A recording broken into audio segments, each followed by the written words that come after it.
Hello again, folks, in 114. Today we're going to be covering section 6-7. Here's the calendar just to corroborate.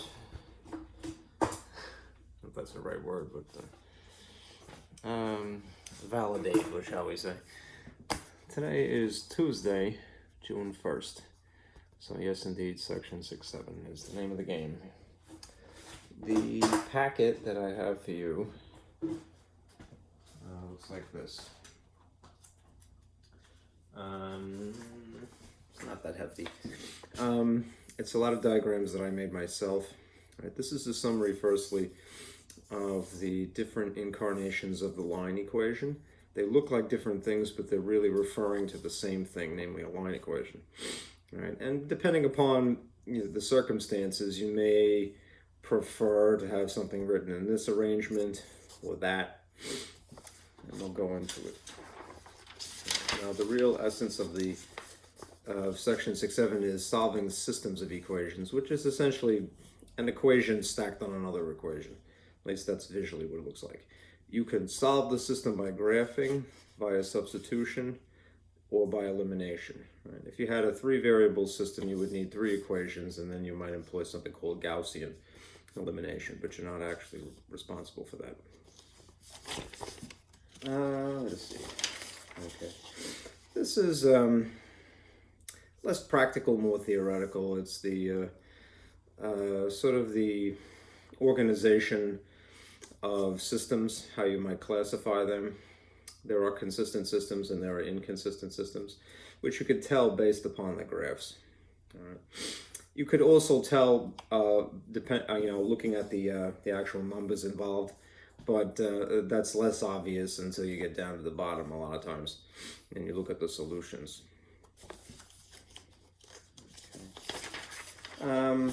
We're going to do a word problem, which refers to something called break-even analysis. We touched upon this actually last section, section 6-6.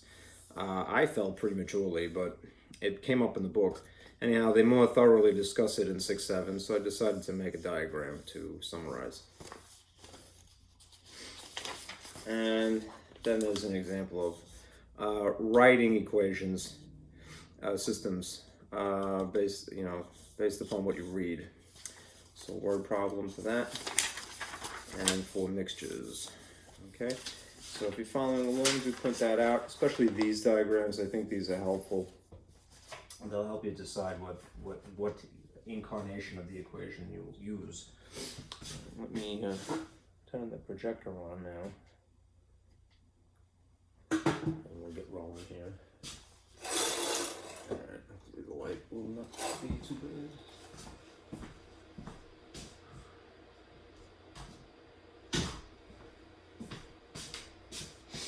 Okay, looks like we're aimed appropriately. So let me minimize this and start with this. Okay. These will be available naturally in Canvas pages. All right.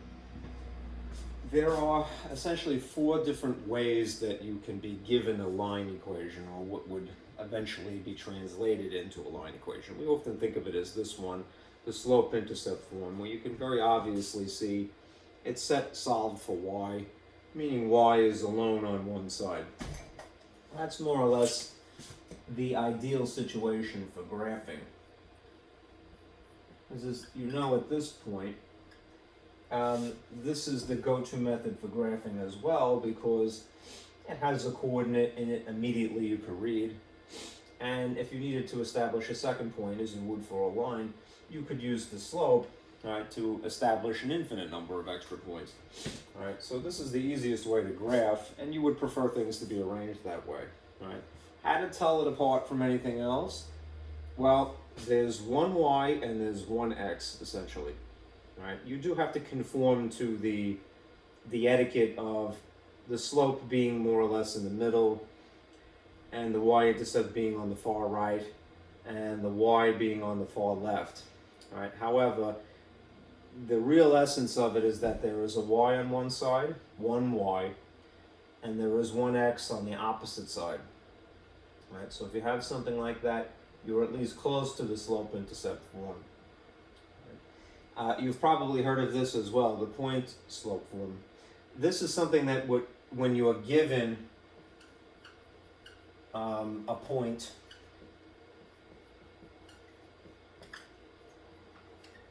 and a slope, you can insert those here, here, where the subscripts are, and here, all right? Whatever number you have for the slope, as long as you know it, or you could calculate it, perhaps from the second point, you would insert it here, and one of the two, it doesn't matter which, subscript 1 here and subscript 1 here, all right? Then you just have basically 1 left over y, 1 left over x. You perform the order of operations, you simplify, you play the game of algebra dead last, and you could rearrange it essentially to look like this, all right? You could basically translate something that is in point slope form to the slope intercept form, right, if necessary, right? If you don't know the slope, you could, in theory, if you had a second point, right, also calculate this if you needed to, right, from the slope formula. All right, remember the slope formula is y sub 2 minus y sub 1 over x sub 2 minus x sub 1. All right, that's probably old hat. You've seen that a lot. All right. Then there's this, the standard form, which I don't want you to think, oh, well, there's capital letters, so it must be something totally different. Basically, a textbook uses capital letters rather than, say, lowercase letters, because they're trying to emphasize a job or some relevance, all right? Something that is in standard form, they put capital letters here because rather than it be a as in literally anything, all right, some number is a coefficient of x. This could be, in theory, a fraction, 1/2. It could be a decimal, 0.5, right? Or it could be a whole number like 7. Or it could be a negative, right? If you're a little bit more strict, and you have it arranged so that the x value and, pardon me, the x variable and the y variable are on the same side of equals, all right, then you're probably leaning in the direction of standard form. Now, as a technicality, it would be, you have to conform again to the etiquette of it. The x should be, it's in alphabetical order of reading left to right, so the x should be on the very far left, and the y should follow it. And the coefficient of the x variable, it should be a positive whole number, all right? If you had a negative whole number, it technically would not be in standard form. However, you could, via operations, opposite operations, manipulating it, you could force the situation to conform to standard form by moving stuff around. So don't throw up your hands and go, it's a lost cause. Not so, all right? You know how to move stuff around opposite operations. So if you have a negative coefficient, move it to the other side of the equals, all right? And then it would be positive instead. As long as the lead coefficient, all right, is a positive whole number for x, all right, it's probably in standard form, all right? Now, a situation like this is more ideal when we get into the subject of elimination. That's why it's good to be able to distinguish one model from another. The slope intercept is good for graphing. Standard form is good for elimination method. Right. Then there's this general form. General form of a two-variable equation, that is the variable x and the variable y, is basically everything on one side.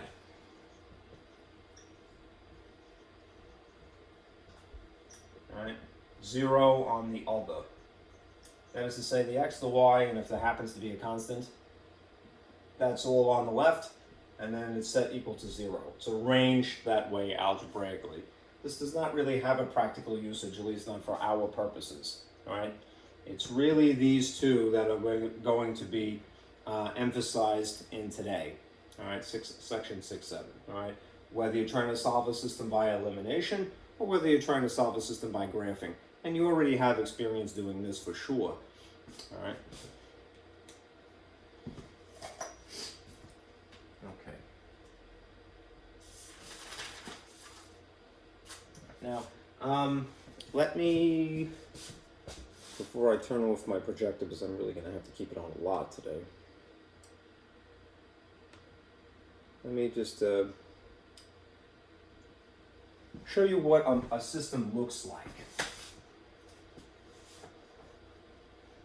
I have a little bit of a sore throat because I have seasonal allergies. Tree pollen is pretty big. A system is essentially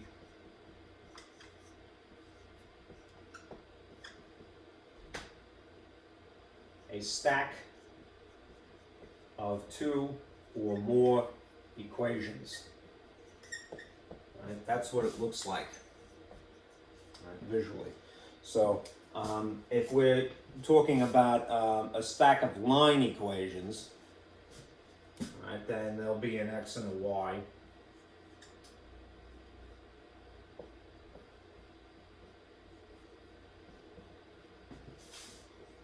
I'll get rid of this because it's bootleg paint here. It doesn't need to be shown. If it's a stack of, I think I need a new blue. Yeah, probably do. Without this. Green. If it's a stack of line equations, you're guaranteed to have two variables. All right, so you're going to have an x and a y, at least to start with. And there may be some coefficients. They don't have to be capital letters unless you want them to maybe employ, that is, they don't have to, capital letters represent a whole number. All right, so I'm just going to put an A here. All right, and a B here, and maybe a C here. And then just to distinguish it, a D here, an E here, and an F here. All right. What you really meant to train your eye on is the similarities. All right. Have in mind that there are different coefficients. They're not really important. They just might potentially be sitting here, here, and here. All right. And I made these blue because that would potentially be your first equation. And I made these red because these would potentially be your second equation, right? And then there's usually a fancy brace on one side, sort of like a caliper squeezing the sandwich here, all right? The whole thing, this is the system. All right, that's basically how it looks, and this is how it would be basically arranged, all right? One equation stacked on top of another. A stack. All right. Now, what is the purpose of it? The purpose is really neat, actually. It's to solve for two or more variables at the same time.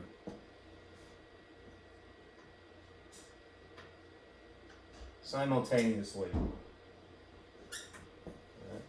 Now, the beauty of this too is a nice predictable symmetry.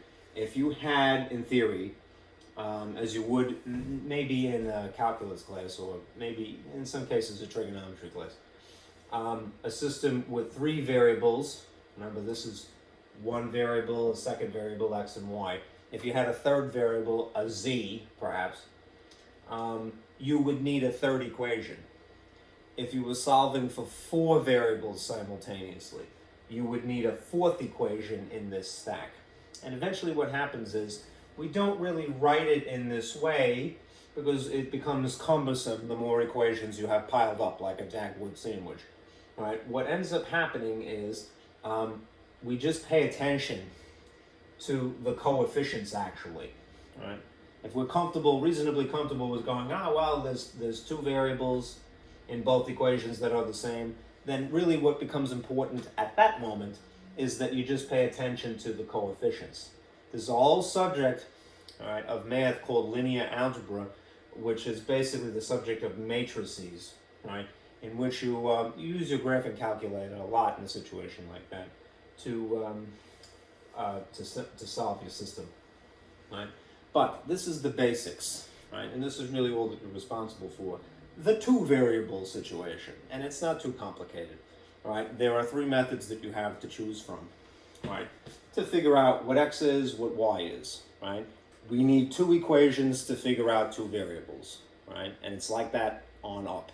We need 3 equations to figure out 3 variables. We need 4 to figure out 4, and so forth. Okay? So, here is the next thing.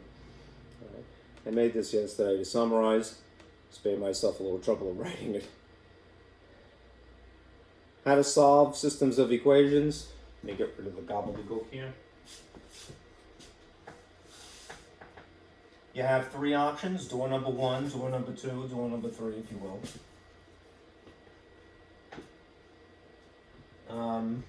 You can solve the system looking for x and y via graphing. I think that's probably the most intuitive, so we'll definitely start with that. Then there's solving a system by substitution.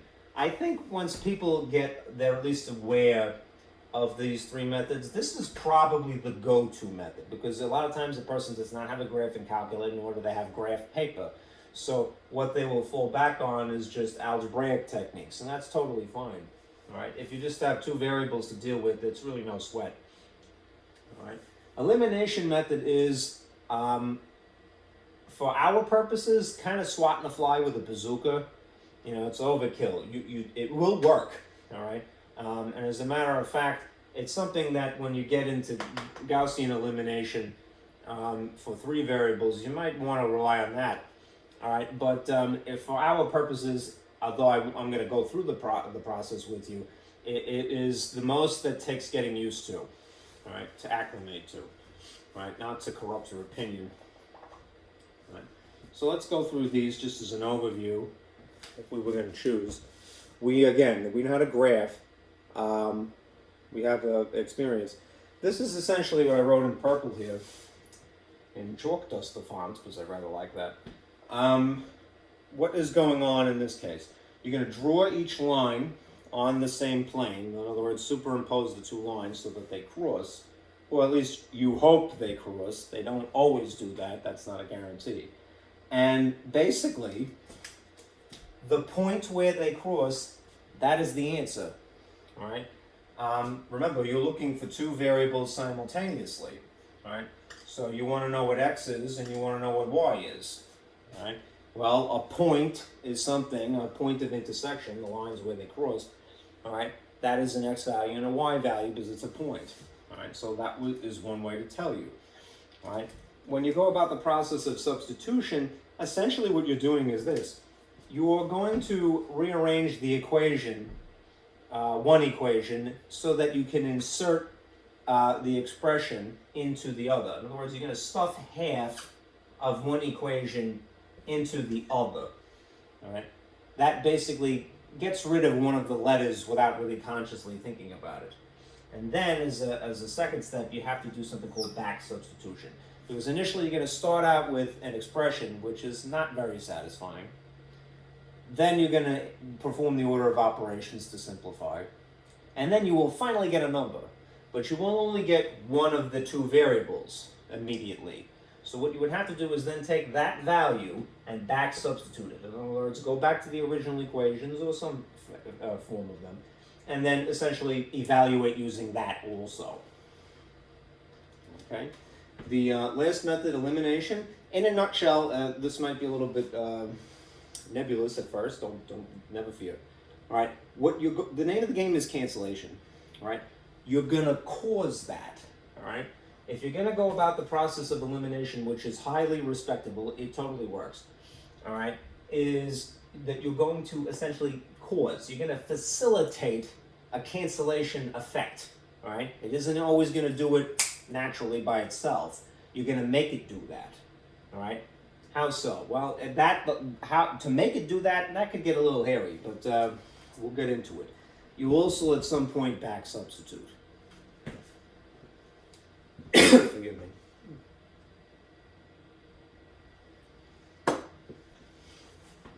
Okay. Now, what are the specifics here? If you're graphing, I put these in blue, red, and green. Kind of keep it neat. Pay attention to what I have in black, because that's the most important thing, really. I wish this blue was more cooperative.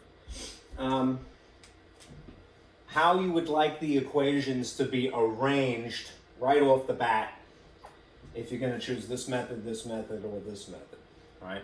Slope intercept form, that is y alone on one side, set ideally equal to mx plus b, right? A slope coefficient times an x plus some number that is the y-intercept, right?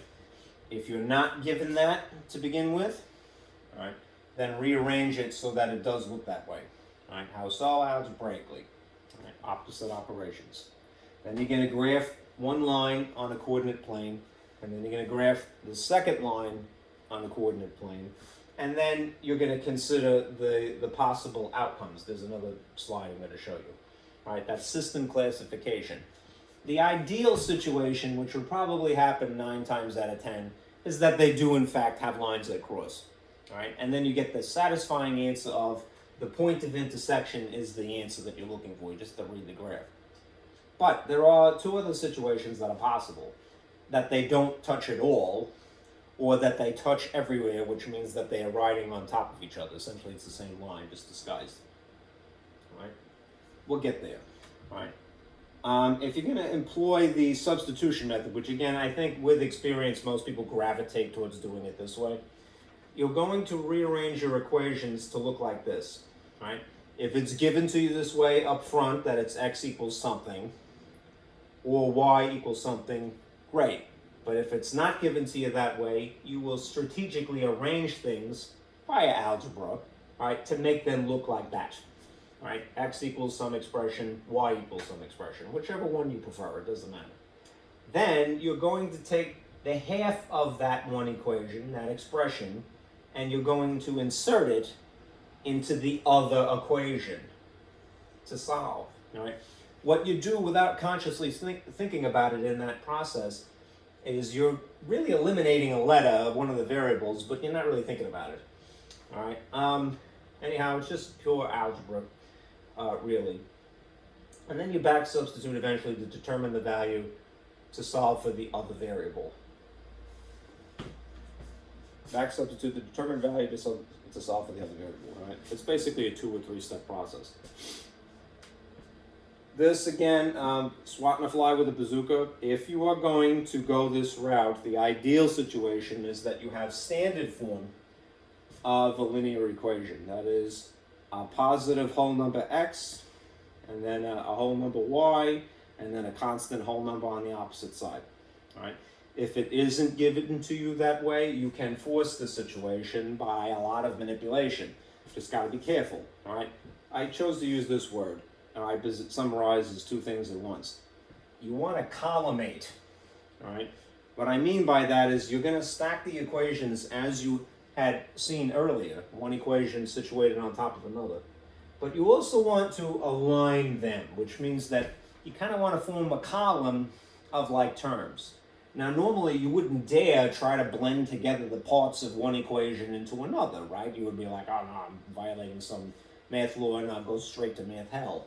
All right, but in the case of solving systems of equation, that's exactly what you're going to do. You're going to blend together the parts of one equation with another, and that is why you want to ideally stack them and align them, collimate, all right, in order to see what you can get away with, all right, what you could do, right?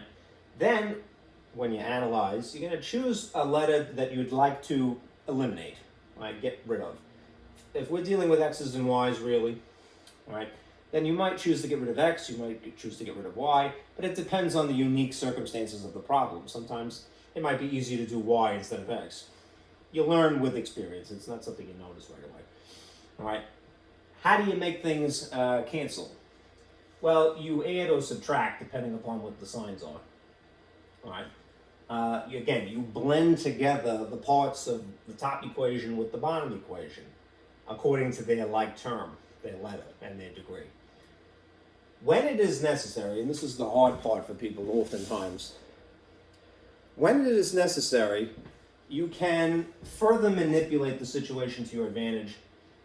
You can multiply by a convenient factor. Again, that depends on the unique problem.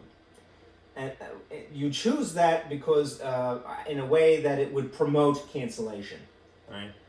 If something needs to be negative, the factor you could just choose, all right, will be negative, All right, if you need something to enlarge, you can multiply by something greater than 1 and it will enlarge the thing. Remember, you can get away with this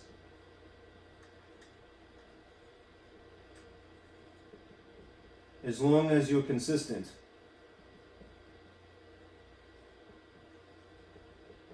All right, remember, you can't just rip numbers out of midair, but it can seem that way.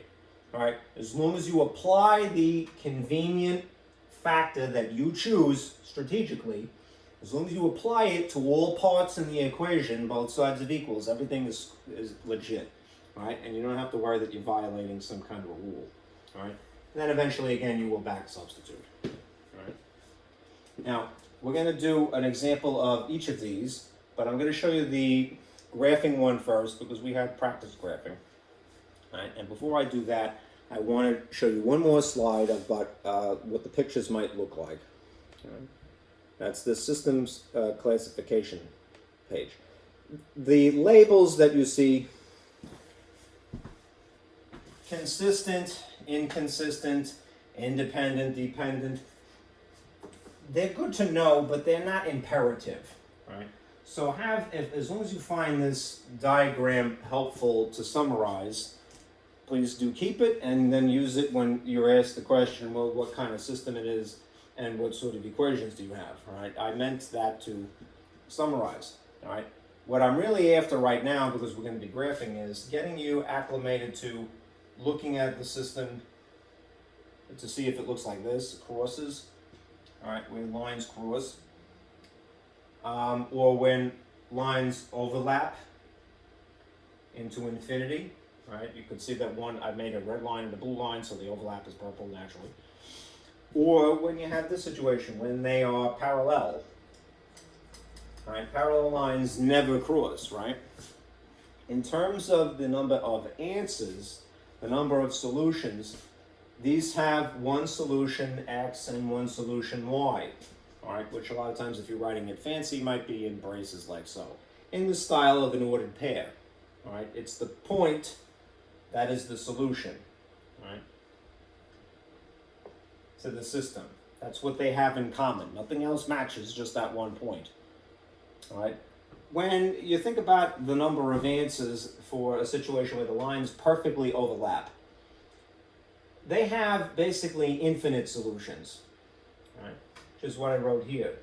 Because what is a line but a bunch of dots? Now, if it takes them to touch to have, if you think about it this way, if it takes them touching to have some kind of an answer, how many answers do they have if they touch everywhere all of the time? Infinite, right? Rather than one distinct point, right? If they never touch, as in the case of having parallel lines, there's no solution in common, right? No common solution. So the way we would illustrate that is either to put an empty set or the null symbol. Right? Just don't put the null inside, the no smoking O. All right, don't put them inside, looks like a 0. Okay. If you're analyzing these things less graphically and more algebraically, I put a little bullet point list here to kind of help. When lines cross, there are these situations that might occur. They will most definitely have different slopes. If you just analyze the numbers that are sitting in front of the x's, all right, the m value, all right, they'll have different slopes. These other two things are equally likely. 9 times out of 10, they have different different y-intercepts. Like here's the y-intercept here for this blue line, and eventually the y-intercept for the red line would be further up. But they might coincidentally cross at the same y-intercept. That's a special case. All right, that happens sometimes, doesn't others. Anyhow, what is imperative is that they have different slopes. If you see that they have different slopes, you can pretty much expect they're going to be across the system. If they're dependent, right, and you just, again, no picture, you just have the numbers to stare at to decide or make a prediction, they have the same slopes. And therefore, since they have this, they have to be overlapping into infinity. They have the same y-intercepts, guaranteed. All right, same slope, same y-intercept, different y-intercept. All right. If they are this situation, an inconsistent system, essentially the parallel circumstance, they have the same slopes, but they have to be separated. They can't ride on top of each other. So that means that they have different y-intercepts, guaranteed. The y-intercept for the red is here, the y-intercept for the blue is there, right? They have to have the same slope, though, in order to never cross. Okay. Now, lastly, if you're going through your calculations and you see something like this happen, you're doing all your arithmetic fine, you're doing all your algebra fine, and then at the very bottom, when you're checking your answers, you see something weird like this, where a number equals itself on opposite sides here. That is not something that would be untrue. It's not a false statement to say that 7 is equal to 7, or that 0 is equal to 0, or even that x is equal to x. All right? Just realize that if that happens, it's probably this situation that is occurring graphically. Right? If you have the normal situation where you get letter equals number, then it's probably this situation graphically. If you get the ultimate in baloney, all right, where you have, if you're doing all your calculations by hand, and you end up with a number equals a different number, something that is completely nonsense, something that would be a false statement. 2 equals -9, say, for example, or 2 equals +9, either way.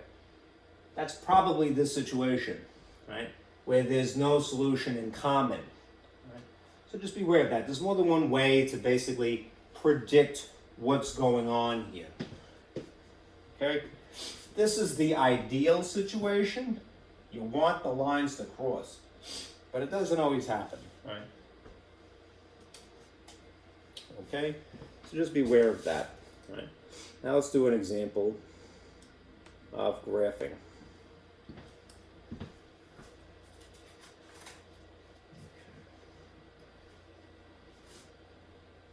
I'm going to pull out this graph paper that I keep referring to, and I'm going to write, just for the sake of space, I'm going to write the problem up here that is outside the projection, and do the actual graphing on the graph paper in front of you.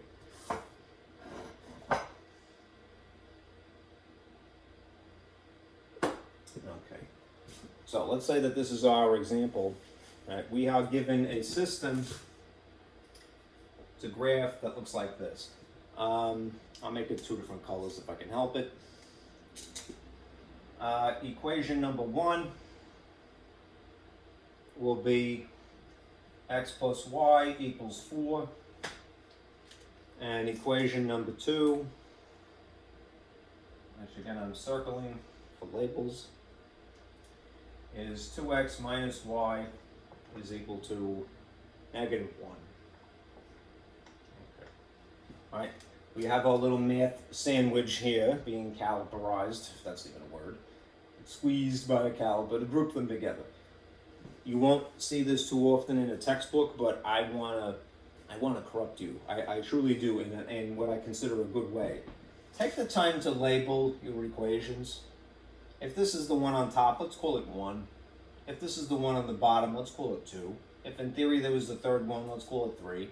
All right? Because if, again, you were getting into more sophisticated versions of this, all right, you might, when you're writing instructions or when you're trying to follow instructions, you might want to go, okay, I'm going to look specifically at equation 1 and equation 2. Right? It's to me, it's just a very simple, aesthetically pleasing way to organize. Right? Maybe overkill in this case, but it's nice to refer to equation 1, equation 2, or equation blue or equation red, right, if you happen to have colors. All right, now, if I'm going about this via the graphing technique, as you can see, this is a coordinate plane.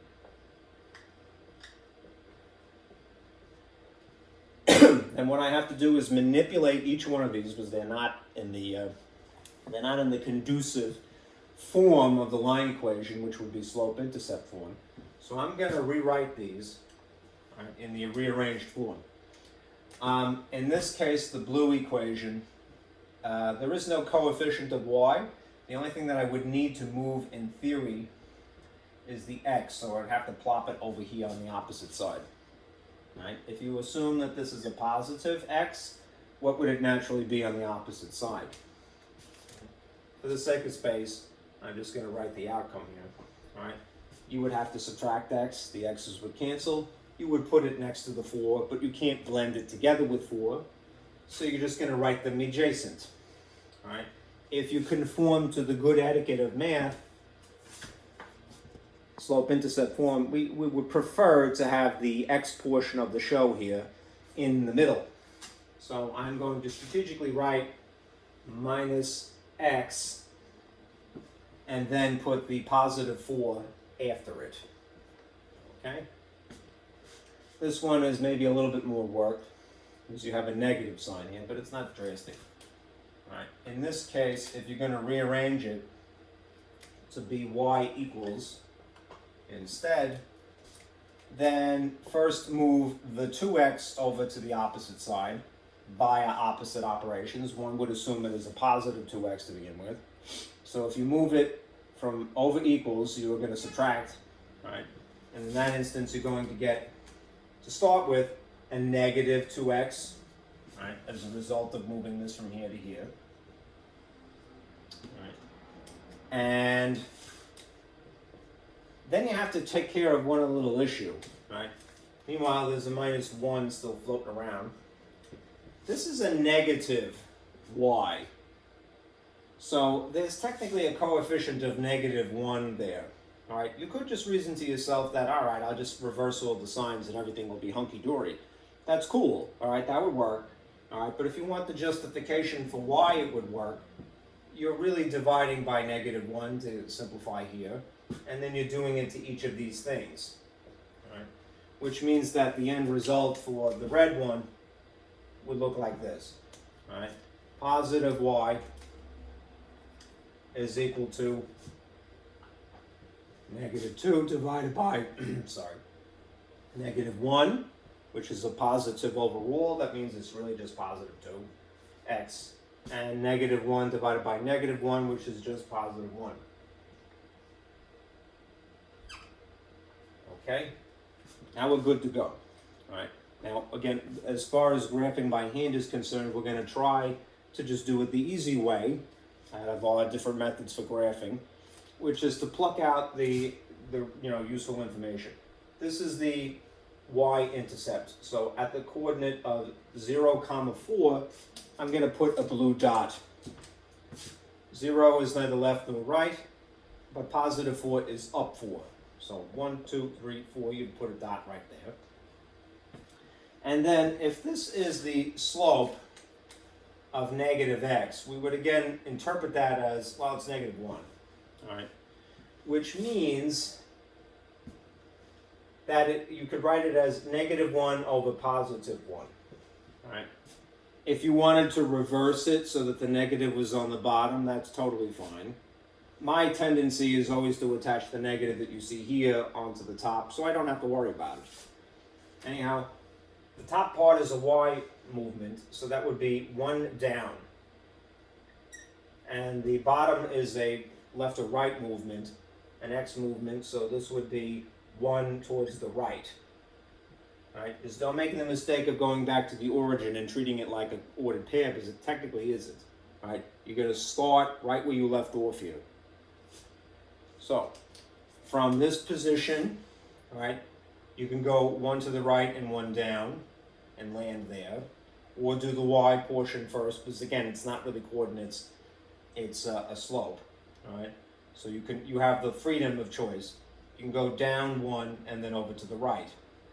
And if you need to, you could just keep making that pattern to make it a little bit more obvious that it's line. So down 1 over 1, down 1 over 1, down 1 over 1, and so forth into infinity. All right. What I should do is get a good ruler, right, and draw through this as neatly as possible. So I'm going to take my t-square here and try to line it up as well as I can, and anal retentively draw a line through this. I want to be as neat as possible if I'm graphing, because again, I'm reliant upon this technique to get the solution. I don't want something bogus. All right. This would be the original equation x plus y equals 4 to label it. Right. Now when you do the next one, we're going to pluck out the information that is relevant again. In this instance, we're going to start with the y-intercept. This would be 0, 1. So at the location of 0, 1, 0 being neither left nor right, but up 1 being here, I'm going to put a dot for the red equation, equation 2. And then the slope in this case is, it's basically positive 2, which you can think of as being 2 over 1. That would be positive 2, positive 1, which is 2 up and 1 to the right from where you left off. So up 2 over 1 would be landing right there. If again, because it's not really ordered pairs, it just coincidentally has x's and y's, you could do the x portion of this first, meaning the bottom, so you'd be going over 1 up 2 and land in the same place. And if you want to make several of these to make it easier to graph, go ahead. All right, up 2 over 1, up 2 over 1. Just remember, neatness helps, all right, when you're trying to do this the graphical way. So be very careful. All right. I feel like the Grim Reaper every time I pull this thing out.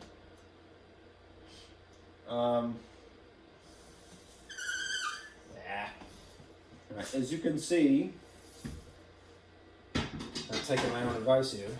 The original incarnation of this, you could write it either way, this is line 2x minus y equals negative 1. All right. The lines crossed where? Since we took the time to very carefully graph this on I did. Since I did this on graph paper, I have grid lines that I could read. You know, that's the beauty of it. So what is the location of this dot according to, in respect to the origin? All right, over 1 for x, and up 1, 2, 3 for y. All right, so your solution, if you're going to write it fancy, is this. It's 1, 3. Right? And again, the beauty of this, don't go to sleep, I'm not that boring, all right, is that you have solved, essentially, for 2 letters simultaneously. All right? That's the beauty of it. Okay?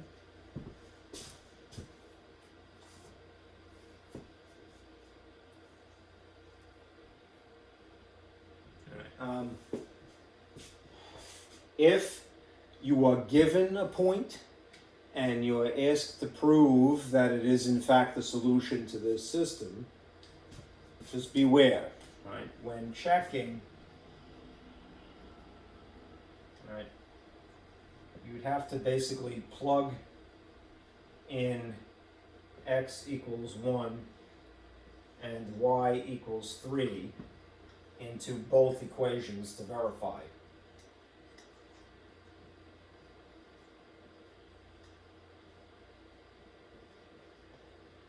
Okay? It has to work. It has to work with both. That is balance in both equations. If you get even one dud, it's probably not a solution. Right? Or you may have fudged the numbers, right? But just beware. If you have to check for whatever reason, sometimes they ask you that. All right, that's a good habit too. All right, insert your values into the equations, 2 of them at the same time. So 1 here and 3 here, and see if it validates. Is 1 plus 3 4? It is. Works with the top equation. That doesn't mean, presuppose, that it works with the bottom one. You would have to stick a 1 in here next to 2, and a 3 in here, and validate that as well. Confirm that. 2 times 1 is 2, minus 3. Is 2 minus 3 negative 1 also? It is. So as long as it works with both equations, when you're verifying, it's a legit solution. Okay. Again, you get a dud, don't bother. All right. Now, we know what the answer is. So,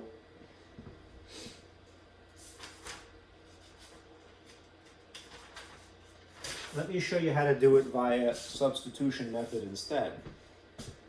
Just bear in mind, you know the answer is 1, 3. Okay. I'm going to turn off the projector or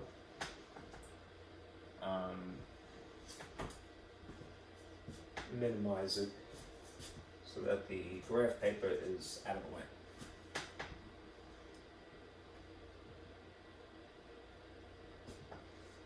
Okay. If again we had this system, two equations,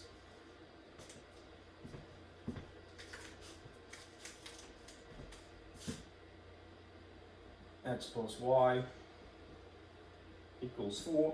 Same problem, just doing it a different method. 2x minus y equals -1. We could try it via substitution. I'm going to turn this off. Getting very hoarse. Sorry. That's the light. Okay. All right. Remember, if you're going to do this via substitution method,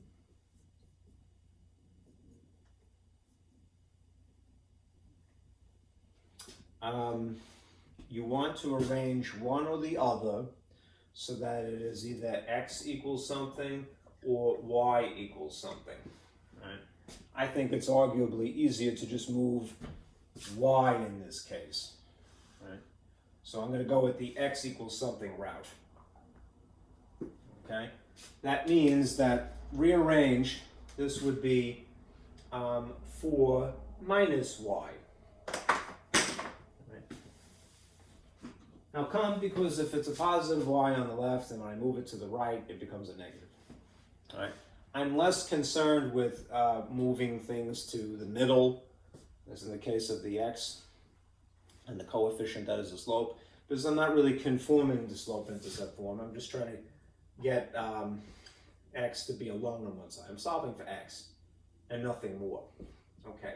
Now when I say, having done that you're going to take half of this equation and stuff it in the other one, I mean that very literally, right? You're going to take the half that x equals. It's an algebraic expression at this point. It's not really satisfying because it's not just a regular number, it's an algebraic expression. But nonetheless, where there is an x, I'm going to insert that here. That means that this is going to be 2 times that expression. I'll make it a little bit more clear in blue perhaps. 4 minus y. And then there happens to coincidentally be minus y here and a -1 there. When you substitute the algebraic expression that x equals, you are in essence eliminating x without really consciously thinking about it. Anyhow, now you have strictly y's, so you're going to really end up, ironically perhaps, solving for y. Even though your focus was x, you're going to ironically solve for y. It's just the way it is. I can't combine these, they're not like terms, but I can apply distributive property here, which means that this ends up being 8 minus 2y minus y equals -1. These are like terms. This is a y degree 1 and this is a y degree 1. So therefore I can legally add or subtract them. It is the sign combinations that dictate which is which. If they're the same, they actually add, they amplify. So since they're both negative, I'm going to get a 3 for the magnitude with a y attached to it. But the outcome is going to match the larger magnitude that originates from. In this case, it's irrelevant because they're both negative. A negative and a negative is a bigger negative when you're adding or subtracting. Okay? And when you multiply, they make a positive. All right. So now you have this. You have left over 8 minus 3y is equal to -1. All right. Make a table and continue. You're going to solve for y, so you're going to move things away from y. Start with the 8.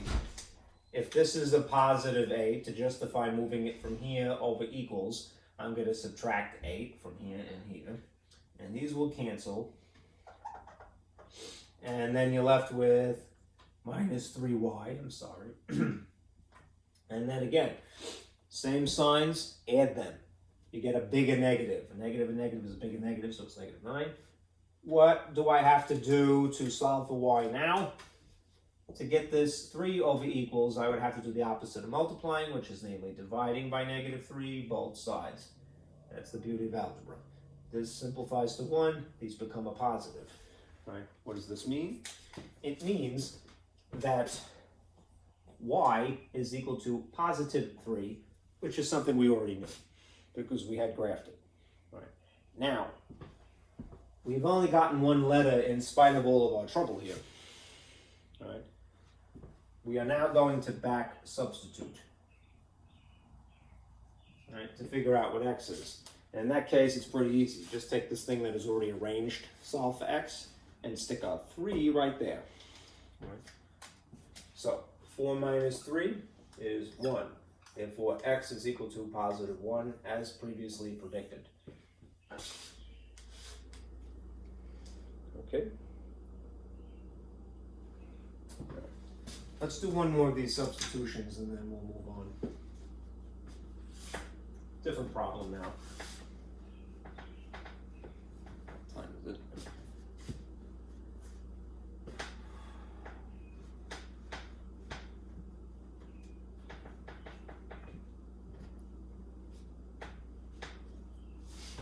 Okay. Suppose you're given this system. Equation 1, equation 2, and then we have x plus y equals 3, and underneath you have 2x plus 2y equals negative 4. All right. We'll go again about the process via substitution. You could graph this if you'd like. All right. I want to illustrate a certain point. Maybe you'll see what it is in a moment. I'm going to do similar to what I had before. I'm just going to manipulate this to move y here. So that makes this equation 1 now x is equal to 3 minus y. And I'm going to take the half of it that is an algebraic expression still at this point rather than a satisfying whole number or something. And I'm going to insert it here. That's going to make this 2 times that quantity, 3 minus y, plus 2y equals negative 4. If I distribute 2, I can eliminate the parentheses. That would be 6 minus 2y plus 2y is equal to negative 4. Now watch what happens, and this is nobody's fault. When I attempt to simplify these middle terms, which are the same letter and the same degree, so they're like, I can legally add or subtract these depending upon the combination. The combination of signs in this case would dictate one of each that I actually subtract. So no problem there. But what is 2 minus itself? These cancel out of existence. And then, therefore, what am I left with? 6 on one side of equals and negative 4 on the other. And at this point, you might go, what? All right, that's nonsense, all right, because this is truly a false statement, all right? It's illogical. 6 is not equal to negative 4. They're just whole numbers. They're definitely not correct. They're integers, rather, all right? So, you might go, what did I do wrong? And you might reproach yourself, which I want you to get out of that habit. If you're a little kid and somebody, was very mean to you, all right, and you automatically assume you do everything wrong, don't. All right? This is just one of those situations, all right? Which is it? Well, here's that sheet I mentioned earlier. When you get in the situation where you get some nonsense, in spite of your good arithmetic, and your good algebra, when you get something nonsensical, like a number equals a different number, which is not true, all right? That is this situation. You have an inconsistent system. What does it mean graphically? It means the lines are parallel. The lines never cross. If they never cross, they don't have a solution, so not your fault. Just be aware of that. Okay? Happens sometimes. Now let's do an elimination problem. A couple of those.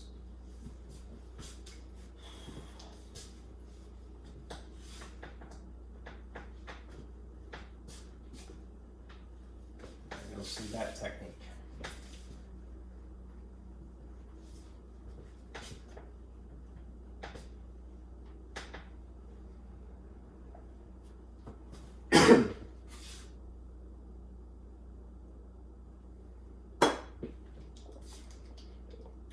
This is going to be an example of elimination method.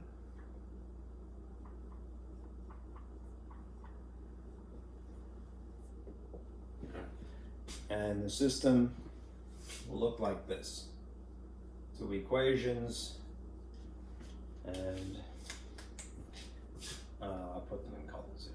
4 plus y equals 13. And the one underneath it is 2x minus y equals 5. Okay. Now, this happens to be given to you in standard form already. All right, so there's really no rearranging it. And on top of that, they're already aligned nicely. They're collimated.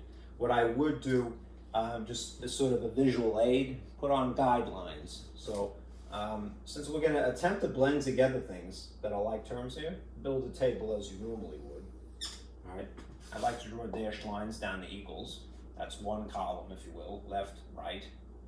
But I'm going to do it again over here. All right. I'm going to collimate, as I mentioned, like terms. Now, if you wanted to, you could eliminate the x's. That is not impossible, but it would be added steps than what is already given to you here.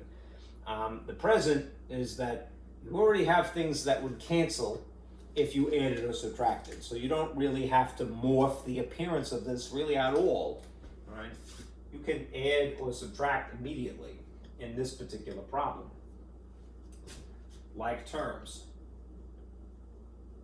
that are collimated. This is really positive 1 and this is really negative 1. They're the same letter and the same degree. They're like terms. So what's going to happen to these automatically when I blend them together is they're going to cancel. And that leaves me with the x's and it leaves me with the constants. I'm going to nonetheless do the same thing. I'm going to combine like terms. So this is a positive 4, this is a positive 2. What is 4 plus 2? 6 with an x attached to it. So what? And there's an equals over here. This is positive 13 and positive 5. Same signs, add them. Get a big and positive. This is 18. All right. How do I solve for x? I divide by 6 here and divide by 6 here. And this tells me that x is equal to 3, coincidentally. And now I'm going to back sub this value into either one of those equations. It might be easier to do maybe this one because the smaller numbers in it. Right? So over here, maybe I'll just do it on the side. 2x minus y equals 5. Since the y is such a small coefficient, it's just 1, negative granted. And this is a coefficient of 2 and it's a constant of 5. I'm going to go with that one just because it's arguably easier. I'm going to stick a 3 there. Simplify first. Play the game of arithmetic before you play the game of algebra. This is 6. Minus y equals 5. And manipulate algebraically now. Move the 6 from here to there by a subtraction. Negative y is equal to negative 1. A positive combined with a negative, that's one of each, dictates that you subtract. That establishes the digit. Take the sign of the larger one to subscribe a sign. Now, this is negative y equals negative 1. That means that positive y, which is officially finished, would be positive 1 instead. It's like you divided each side by negative 1. So x is 3, y is 1. It's just coincidentally similar numbers. In this problem, the solution is 3 in front and y after, right? This is x and this is y. Just looks suspiciously similar. All right. Let's do a more complicated one. This is the goal. You want a cancellation effect.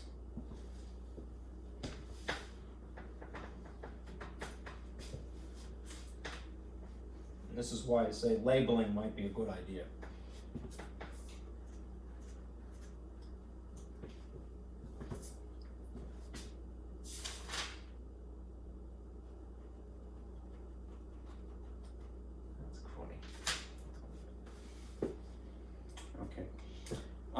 Suppose this was your system.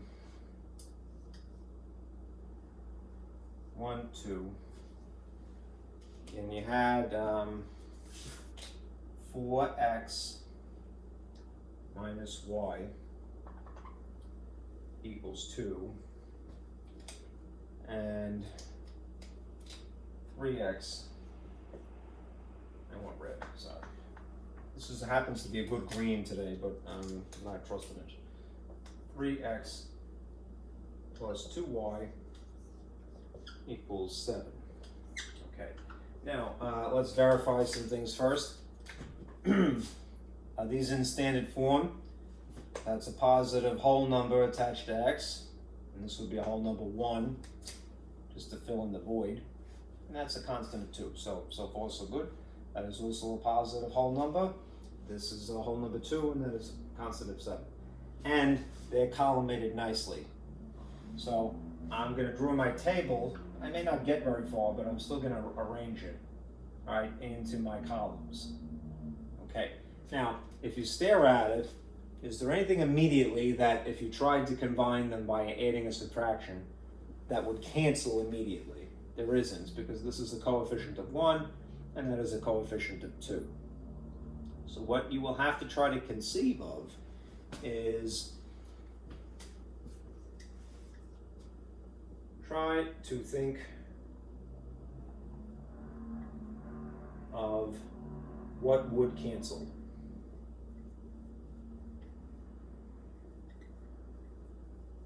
Instead. In this situation, probably the easiest of the two just happens to be y again. The signs are appropriate. You want one thing to be negative and you want one thing to be positive. But this is the wrong digit. So what I would have to do is, I'm going to think of what would cause this to cancel instead. I want this to be a 2 here. So I'm going to sort of draw a phantom 2 in here. All right. In order to manipulate it to look like that, I would have to do this. I would have to multiply this entire thing by a convenient factor. And the reason that I can get away with it is because I'm going to apply that via multiplication to everything, not just the thing that I really am after here. So as long as I do it to the 4 and to this other coincidental 2 over here, everything is legit. Which means that, what is this going to turn into? 4 times 2 is going to be 8x instead. 2 times negative 1 is going to be the negative 2 that I really hoped it would be. And then 2 times 2 would end up being 4. This is equation 1. It's just equation 1 manipulated.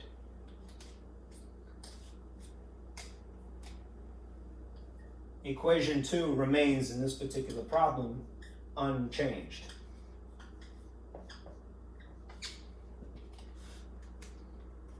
And so I continue. This is nicely collimated. I can finally get that done. But I'm stuck with slightly larger numbers, so what? All right, positive 8 and positive 3 is positive 11 with an x attached to it. Positive 4 plus positive 7 is equal to, coincidentally, positive 11. How do I solve for x? I would divide by 11 here, cancels. Divide by 11 here, Right? That means that x is equal to positive 1. And now I'm going to back substitute this. Right? You could go to any incarnation of it. If you put this 1 in the green one, that's cool. If you go back to the original blue, that's cool. If you go to the red one, that's fine too. All right, I'm going to go to the blue one just because it's smaller.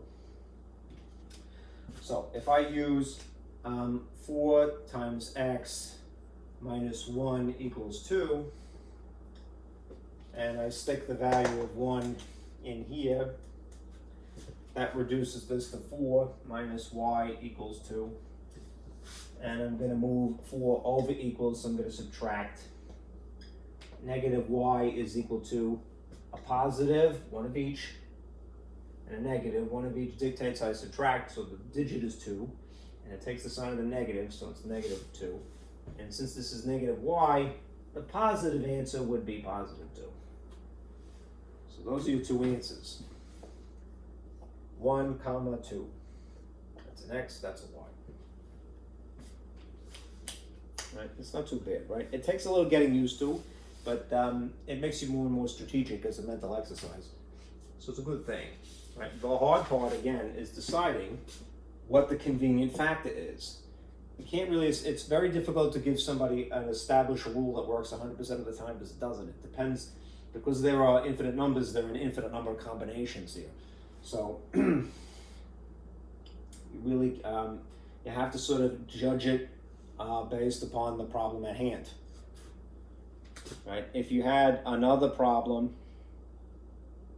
that had 2 at once, I reluctantly will show you this, but there's a problem where you'll have to do 2 convenient multiplications. You just end up with a sucky answer, unfortunately, because it's a fraction for an answer, but it's still okay. Let me show you that for argument's sake.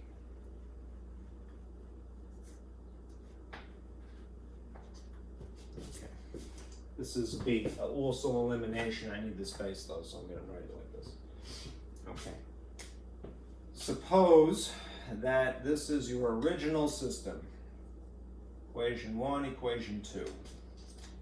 And I'll put this in blue on top. 3x minus 4y equals 8.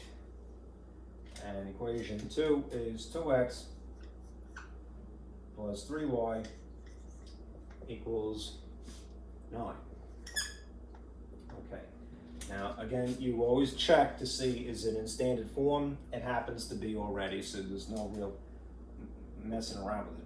All right, but I'm going to just collimate everything here to a table and see what I can get away with. I want that to be straighter. Okay. All right, is there anything that's going to cancel immediately?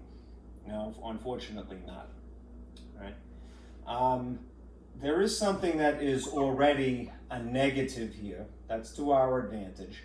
And underneath it is a positive. So the y's, even though they don't match in terms of magnitude, they have the appropriate signs. So when I'm choosing a convenient factor, I don't have to worry about a negative either. All right. You can certainly, if you wanted to, try to eliminate the x's instead. And then you would choose in part of your convenient factor a negative value. All right, but I'm going to try to do what's easiest. All right, so what I'm going to do is I'm going to basically try to conceive of the least common multiple of 4 and 3. That would establish a matching coefficient.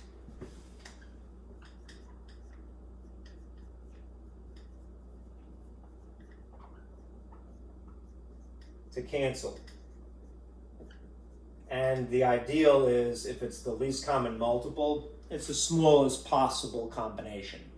All right, the smallest possible multiple of these two particular numbers. So you could count by 4s, or you know your multiplication tables. 4, 8, 12, 16, 20, it goes on forever and ever and ever. If you count by 3s, it's 3, 6, 9, 12, 15, 18, it goes on forever and ever.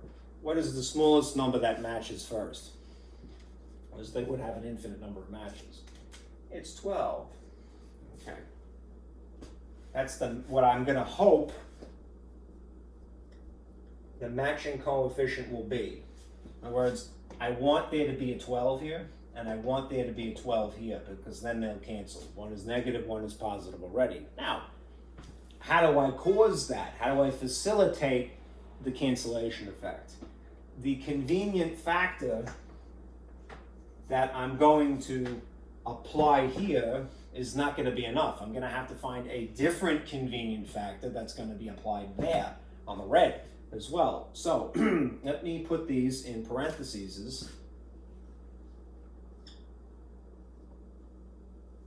And then multiply each by a convenience.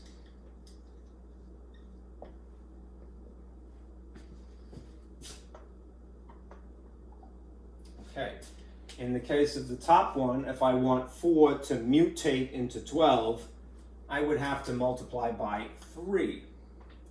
If I want the 3 to mutate into a 12, then I would have to have a 4. And then I'm going to, again, you only get away with this legally as long as you're consistent. So whatever you do to one side, do to the other side entirely. All right? Don't just do one thing. You're really fudging it then. All right, so 3 times 3 then becomes 9x. Okay, 3 times negative 4, again, the negative is already factored in there, thankfully, so that becomes negative 12y, which is what I'm after, equals 3 times 8 is 24. The only downside to this is that you end up with larger figures to deal with. But these are equivalent equations. They just look different. They look different, but are legally equivalent. So don't sweat it. Okay? Now there's for the red, 4 times 2 is 8x. 4 times 3 is positive 12. And 4 times 9 is 36. All right, these are nicely collimated.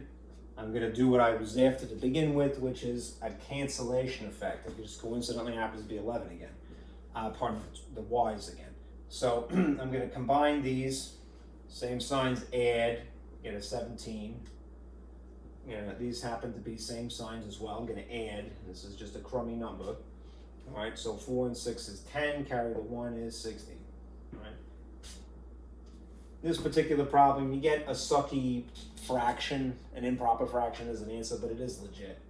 All right, you would divide by 17 here to cancel, and divide by 17 to cancel, and then you get this. X is 60 over 17. That might not leave you with the most warm and fuzzy feelings, but the process is really what you're learning here. Anyhow, to have an improper fraction is totally okay, right?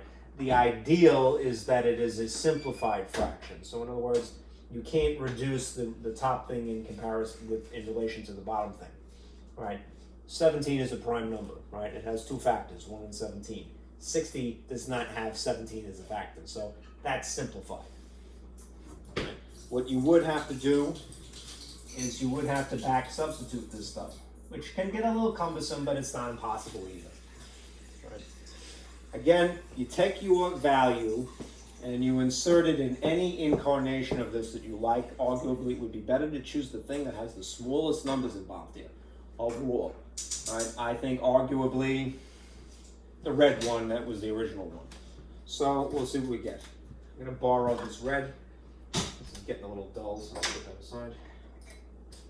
I'm going to use 2 times x plus 3y is equal to 9. And I'm going to insert the 60 over 17. Yuck. And see what I get. Okay. Remember, when you could use a calculator also to simplify if you wanted to. When you're dealing with this brute force as I am, make sure that you do any simplification up front. It's not going to happen in this case. And then since it's multiplication, top times top, bottom times bottom, that means that you get 120 on top and 17 underneath it. All right. Then over here, you have plus 3y left over is equal to 9. Still, again, crummy figures to work with, but it's okay. Don't be daunted is the word, I think. Don't be deterred. So, what we're going to do now, we're going to draw a table as we normally would. We're solving for y apparently, which means we have to move this constant, yucky constant, and then this coefficient. So if I drag this 120 over 17 over here, I'm going to do it via opposite operations, which entails subtracting it. Even though it's ugly, it cancels. And then I'm going to subtract it from here. Again, yes, you can use your calculator. All right, but I'm going to do it brute force. It's a matter of pride. Or stupid pride, maybe. Now, I need the space, so I'm going to erase this.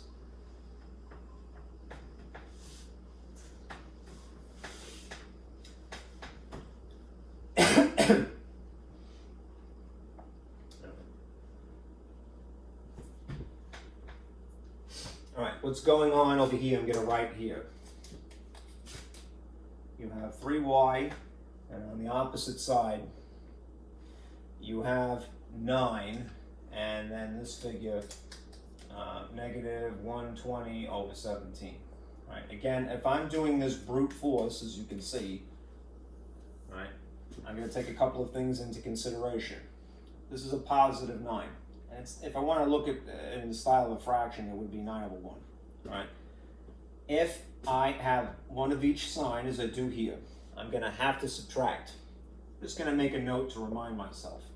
Since I'm dealing with fractions, though, I would have to establish a common denominator before I do anything. All right?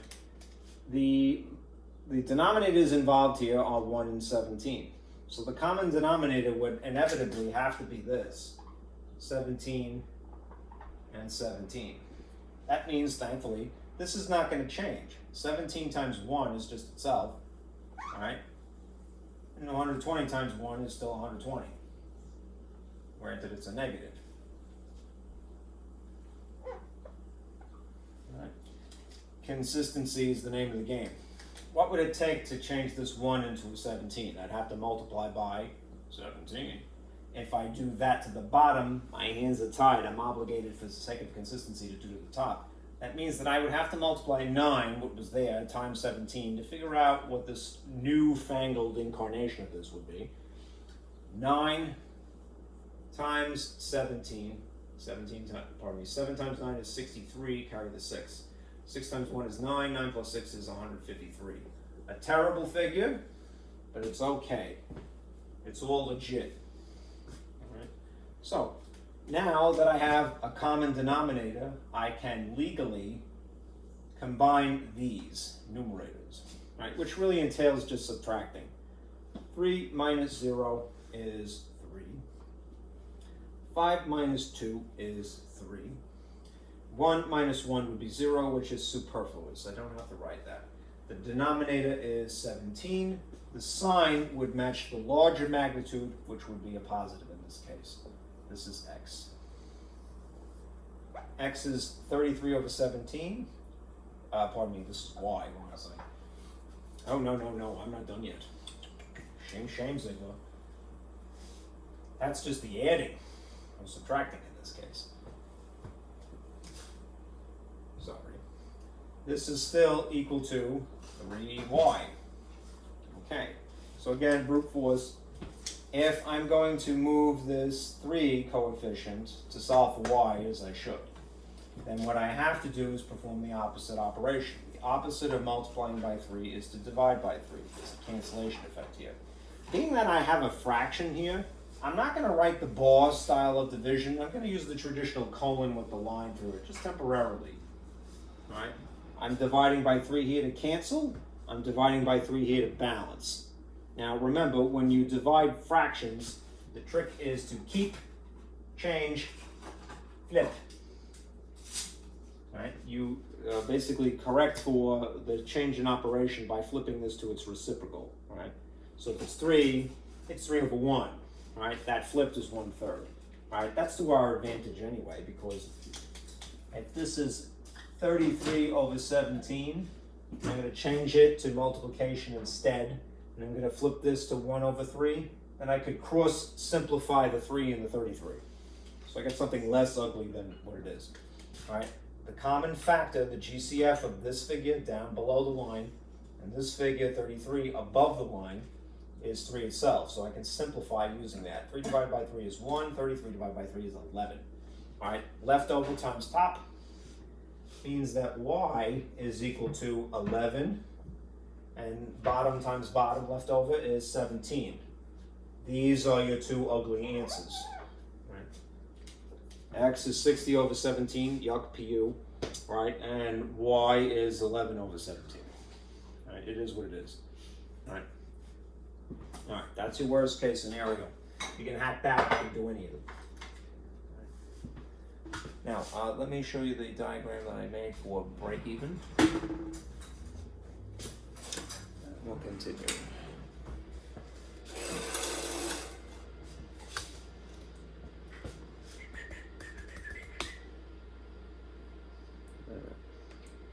We've discussed our 3 techniques now. We do some word problems, but there's a little background information you would need to be comfortable for the first word problem, namely this.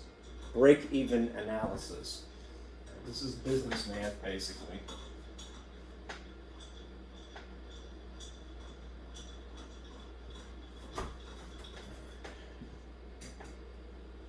Oh, we on top.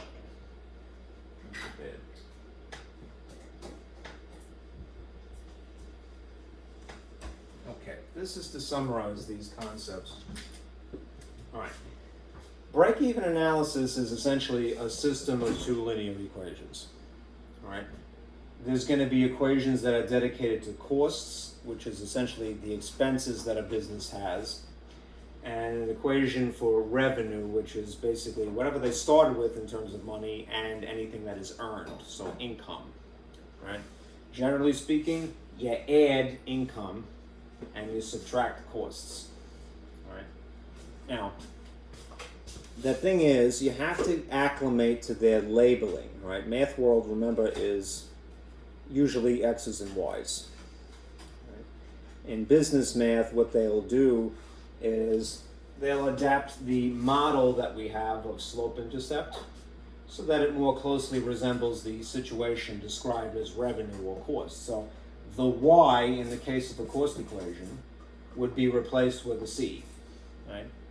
Just realize that that represents an amount of money, right? And it's still Y, so it's the vertical axis, all right? The slope, you could pretty much tell as you're reading the word problem what the slope is, because the Q, the visual cue, is the word per. So if you see per, or in theory and, in, or for, those are referring to a rate of change, all right? That's the thing that would be attached to X. Normally it's an M, right, for the parlance of slope-intercept form. But for our purposes, think of this chunk, this term, as being whatever the rate that is referred to times some quantity, whatever it is that is unique to the problem. All right. Then there's the y-intercept. Remember, math world is anything and everything that is possible. So math world has 4 quadrants. Quadrant 1, quadrant 2, quadrant 3, quadrant 4. All right. Real life, which is adapted from math world, is basically just quadrant 1. Right? In some cases, it might be quadrant 2 or quadrant 4, something adjacent. But for the most part, it just looks like that one little quarter. Right? Anyhow, in that context, think of the y-intercept as not being something where the line penetrates here. All right? Think of it as being a starting point. Right? That's more practical. And it's usually, again, a visual cue when you're reading the word problem that that's what they're referring to, even if they don't say it explicitly. So they might say something like a flat rate or a flat fee or something flat. All right? It's not literally flat. It just means this is never going to change. It's constant. Okay? So when you're assembling your own equation from, you're translating some verbiage into something more mathematical, look for those phrases, per or flat. Now, similarly, the revenue equation, which again is still referring to money, right? They will adapt so that it looks like this. Instead of calling it Y, it's still Y technically, they'll call it R, right? R is in revenue, right? There will be naturally a variable term The slope will be whatever rate they're referring to in this particular case, like a commission rate or an earning rate, a percentage rate, something like that. And again, there'll be something that is essentially a starting point, which is referred to usually as flat or constant. Right? The bottom line is, and I purposely put these in green, they're both linear equations. So they're both going to be superimposed on the same graph in quadrant 1, probably. And they're both referring to money. All right? Just make sure that you make that little adjustment in your brain. All right? They've merely changed the labels. The names have been changed to protect the innocent, you might say, right? All right? So, now a little bit further down the page here. Let me show you what this looks like. All right? If you superimpose these two lines, I purposely made the manipulated version of this red to distinguish it from the model. Right? Yeah, let me put this up here just because it's out of the perspective. The model that we all know and love, the slope-intercept form, y equals mx plus b, is green. Right? Green is in money. Right? The adapted form of these, specifically for calculating cost, or specifically for calculating revenue, I made red and black, so that they're distinguishable on this graph here. All right? Now again, they're superimposed, so they're probably going to cross. All right? This vertical axis, which we normally think of as being y, just think of now as being more attuned to the color, money, green. Okay? And profits would be green in theory. No, it doesn't have to be, I'm just being anal retentive. Right? This horizontal axis, which is normally x, you could still call it x because it doesn't seem to have a problem adapting to anything. That is usually referred to as the units or the items axis, right? But it's still horizontal, it is essentially still x. What you are training yourself to look for, all right, is the point of intersection, as earlier in the conversation when you're trying to solve the system, right? In math world, we don't have an application. We just go, wow, isn't that beautiful? All right? The point of intersection would be the solution to the system. In the real world, apparently in business math here, that point of intersection is referred to as the break-even point. It's the point where there is neither a loss nor a gain, neither a loss nor a profit. It's zero, essentially. I know it's not zero on the axis this way or zero on the axis this way, but what it means, based upon the circumstances unique to the problem, is that you're not losing money even if you're not making money. You're neutral. Right? Now, that's a graphical representation. Right? If, again, you just have the numbers staring at you, as is often the case, right? Here's what you have to train yourself to look for. Right? Profit will occur when the revenue and the cost, when subtracted, because they naturally would be subtracted, if the result is a positive. That means that you made money, even if it was minuscule, all right? Even if it was pathetically small, all right? Breaking even, on the other hand, occurs when it's neutral. So how do we represent neutrality in math world? Zero, right? This subtraction, the same subtraction, would end up producing a zero rather than some mysterious positive figure, all right? If you rearrange this, and this is pure logic as well, in order for this to occur, the magnitude of this and the magnitude of this would have to be equivalent. The revenue would have to equal exactly the cost in order for that to be a break-even of zero. If you have a loss occurring, then that's the situation, all right? These things subtracted will end up producing not really truly a profit. I'm just using the same letter P. It would be a negative, which means you're in the negative. You're losing money. Okay? So, if you're asked graphically to find a break-even point, you just do what you had done early in the conversation. Solve the system for the point of intersection. Okay. Now let's do a word problem to practice here.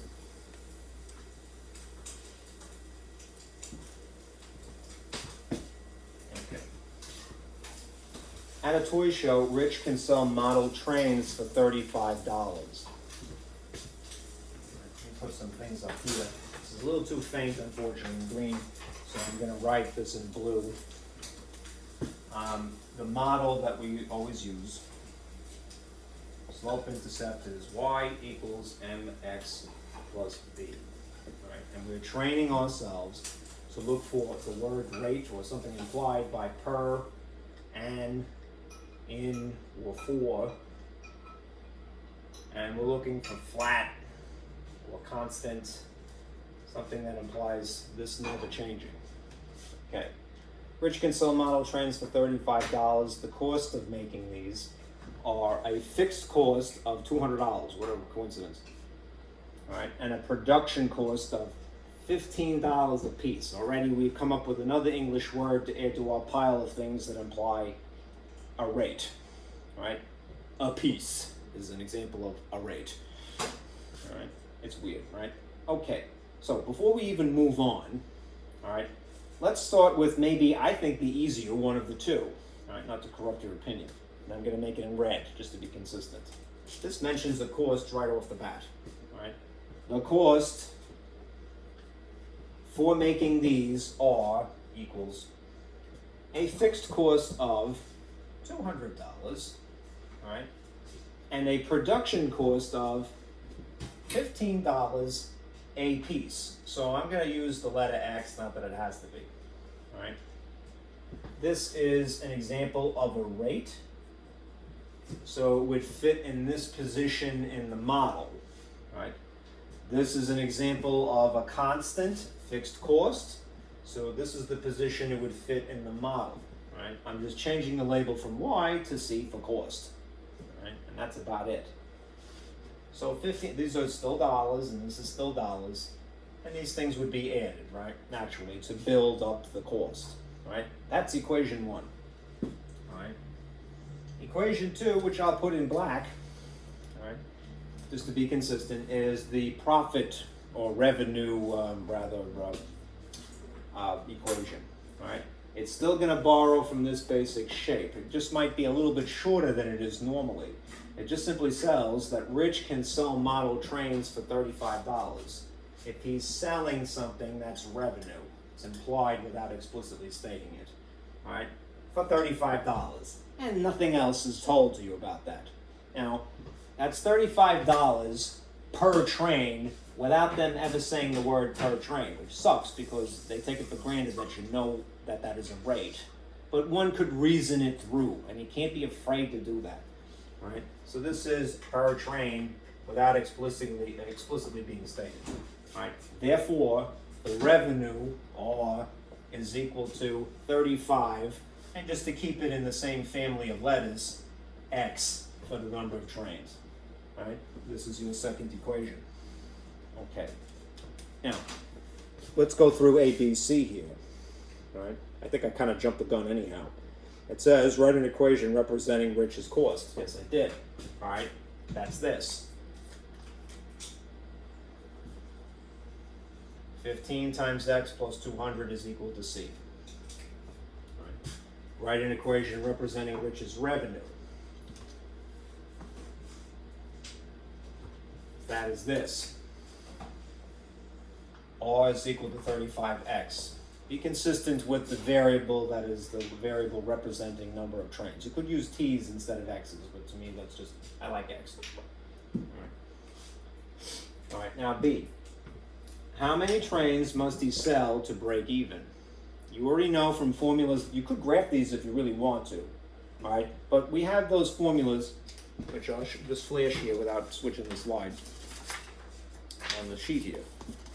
Breaking even would be this scenario where R equals C, all right?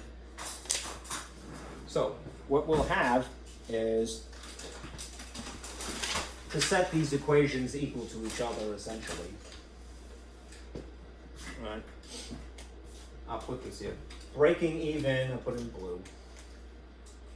Break even occurs when R is equal to C. So what you're going to do is you're going to take the guts basically of this equation and substitute them in place of r, so that would be 35x. And then similarly, you're going to take the guts of this other equation, the half of it that's interesting, right, and substitute it in place of c here. So you're going to have 15x plus 200. Right? And then you're going to merge the guts together. Yep. All right, so I need a little bit of space, so what I'll do is I'll write it up here.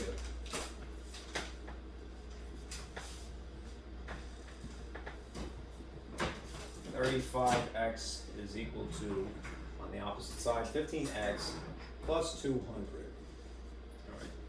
Draw a little table as we like to do, at least I'm hoping you like, and drag the like terms over to one side. Doesn't matter if you put them both on the left or both on the right, but to me it's intuitive to put them on the left. So I'm going to do that. This is presumably a positive 15. So to justify moving it, I'm going to subtract 15. And then park it under here next to its friend. Right? Even something mysterious by sheer logic alone would cancel as a result. Right? 35 minus 15, however, would be 0 is 20 with an x attached to it. That leaves you with 200 on this side. And now to justify solving it, the x, you're going to divide by 20 here and divide by 20 here. And that means what? It means that x, which represents number of trains,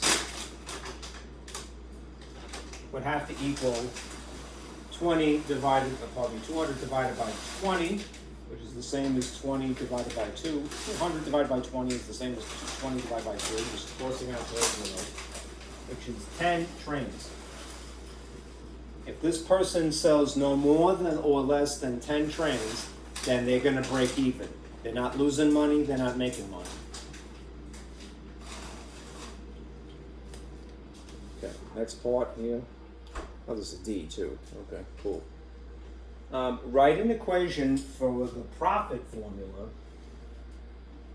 Use the formula to determine Rich's profit if he sells 15 trains. This is a little misleading. It's not like you really have to do much difference. What you're going to do is you're going to take the information that you have here for profit, right, and maybe just rearrange it. So we know that if the profit actually occurs, then we have this situation. This is a positive, right? And therefore, the revenue minus the cost equation will produce a positive overall. So instead of having these things on opposing sides of an equal sign, they're going to be on the same side. That is, the interesting guts will be on the same side. What does that mean? It means in place of R, I'm going to again write 35x. And in place of C, I'm again going to write 15x with a 200 attached to it. Just to stay out of trouble, when you're substituting entire expressions, or even if it was just a regular number, do yourself the favor, write a little parentheses around them, at least until the point that you have made sure that there is nothing that has to be distributed. In this case, because of the formula, you have to subtract, right? So, but not just the first thing, both parts are affected by that. Essentially, the distributive property has to occur. So that's what I'm going to do now. I'm going to distribute this negative to each of these pieces here, and that's going to leave me with this, that P is equal to 35x minus 15 because of the negative distributed, and then also minus 200. Okay. Now you're going to combine these, and what you end up with is 35 minus 15 once again is 20x minus 200, and that would be the written equation for profit unique to this problem. Okay, so save this because we're going to use it in a moment. P equals 20x minus 200. for the circumstance of 15 trains. We know that 10 is breaking even. So if you have 15, one would have to assume that you'll make a little profit even if it's not a lot. So we're going to stick this 15 in place of x and run the numbers here. All right, 2 times 15 would be 30. 30 with an extra 0 is 300. 300 minus 200 that is there, the profit would be $100 in this situation described by C.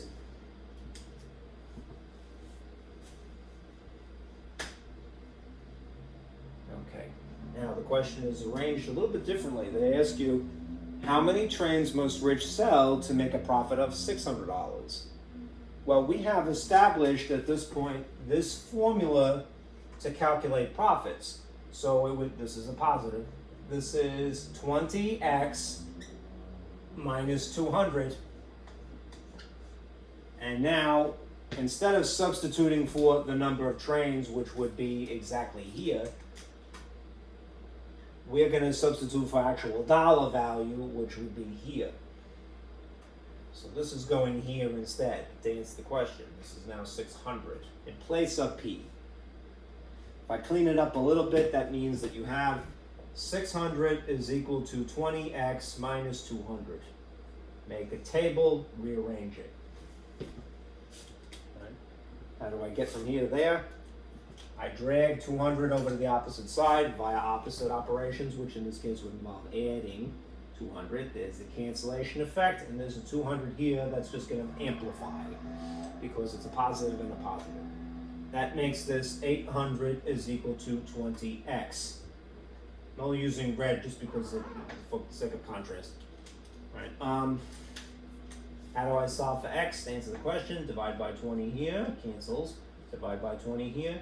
X in this case would be equal to 80 divided by 2, it's equivalent, which would be 40 trains, is what he must accomplish in sales in order to actually make money of $600. It's kind of interesting, right? All right. Now there's one other word problem and then I'll stop. That is just for good measure. This is about mixtures, all right? And I didn't leave a lot of space. So let me leave that projected. I want to sort of draw you a model that's good for this class and beyond. If you've ever taken chemistry, you know that a subject of mixtures comes up a lot in concentrations. So this would be practical for that purpose. It'll be a system of equations, it just might be a little disguised. So here's what I want to say. Okay. As a model, let's just call this a mixture problem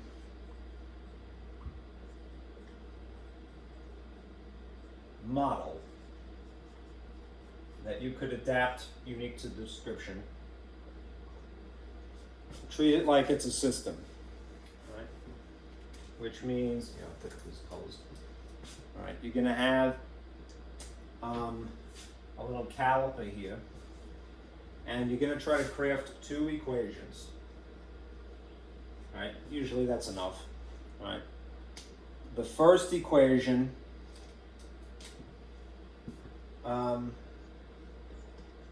is typically it's a sum of percentages and also volumes.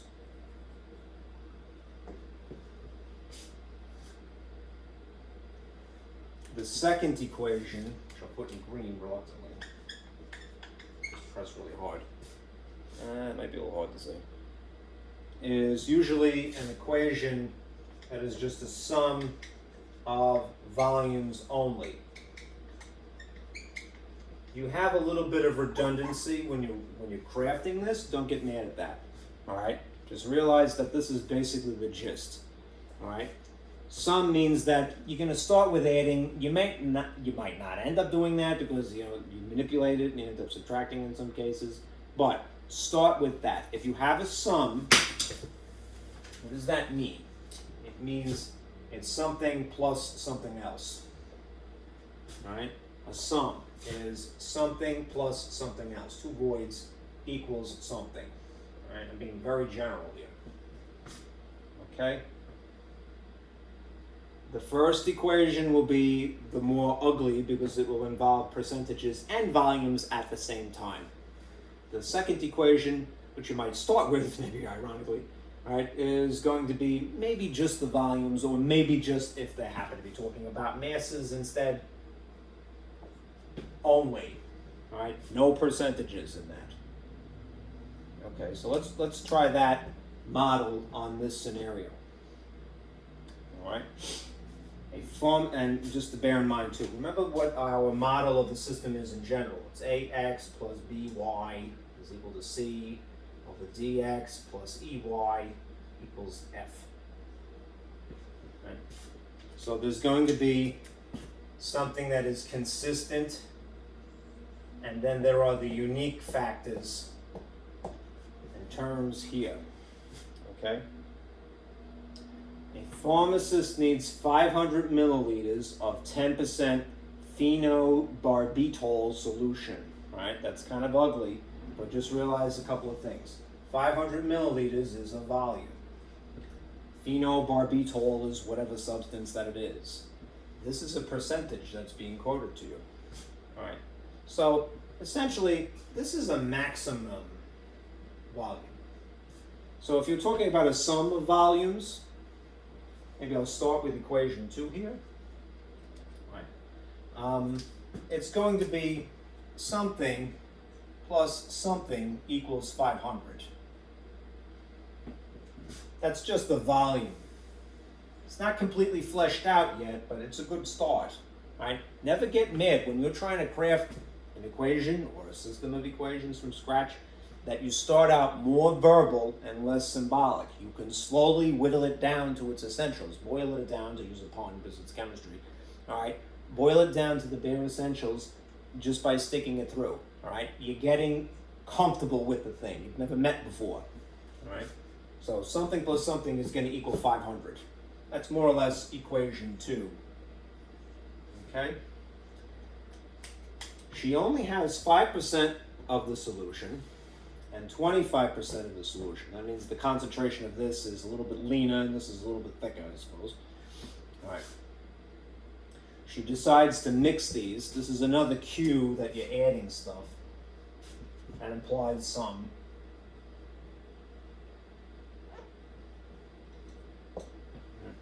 To compensate. All right.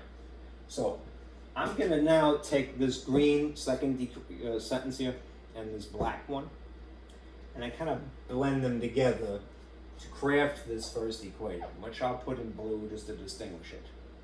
All right. There's a mixture of two things. Something plus something is going to equal the volume and percentage equation. 10% of 500 milliliters up here. What are the things that are being blended together? They're described here and here. 5%, I need a little bit of space, so I think once I get through this purple thing, I'm going to write it again. 5% of the solution and 25% of the solution equals 10% of 500 milliliters of solution. Again, it's very sloppy. It's still too verbal, but it's slowly fleshing out the skeleton. Just stick it through. All right? Don't be deterred. Okay. Now, what has not been mentioned to this point is the actual amount of 5% solution. That is the volume of 5%. Nor the volume of the 25%. That's kind of alluded to here in purple. How many milliliters of each solution, that is 5 and 25 respectively, would be necessary to mix to obtain the desired situation? now that I have basically read through the whole thing, and do forgive me that you have to kind of, when you're reading something, go slow. I know you don't always have time, but if you really want to learn something, take the time. I'm going to basically embed in here these two mysterious quantities. And I'm going to fall back on what is most warm and fuzzy to me, which is the letter X and the letter Y, to represent those. So it's going to be 5% of X and 25% of Y. How come different letters? Because they're probably two different amounts. All right, we're talking about two different things, so we're going to give them a little bit of an identity that's distinct. All right, and then when I try to go back to the second equation that I ironically started with, since these are a volume, X is a volume and Y is a volume, and this second equation is strictly about volumes, I'm just going to go, all right, well, it'll be X volume and Y volume equals the total volume.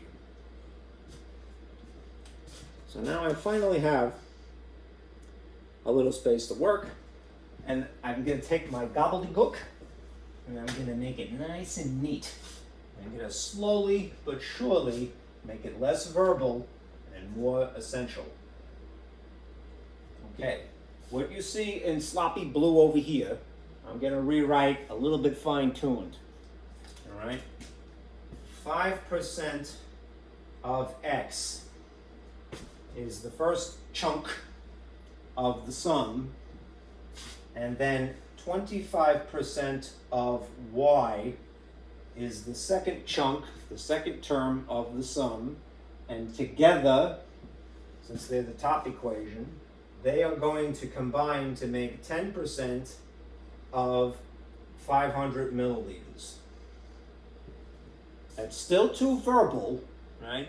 But it's a little bit more lucid now, all right? The second equation, I'm going to label it as 1. The second equation, I'll make it red, is 2 here, is, again, it's just the volumes, or if it was about masses, just the masses involved, no percentages. So it's just the letters X and Y.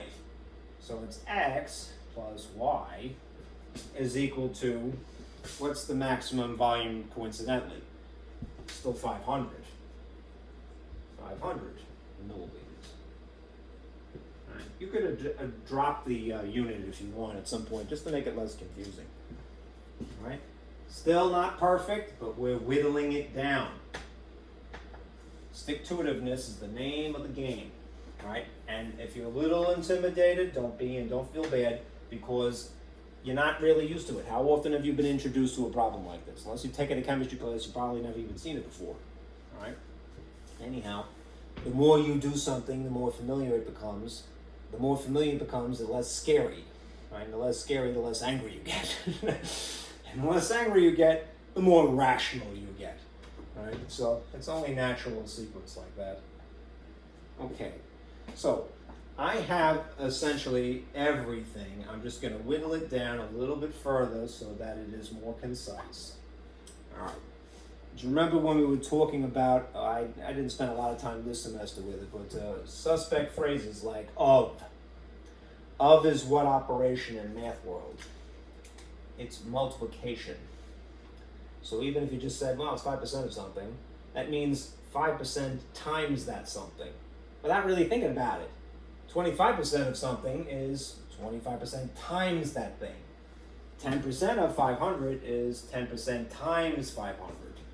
All right, so then there's the percentages themselves. We know that we could write a percentage in the style of a decimal, or if we prefer, in the style of a fraction, which they themselves could be converted to each other if necessary.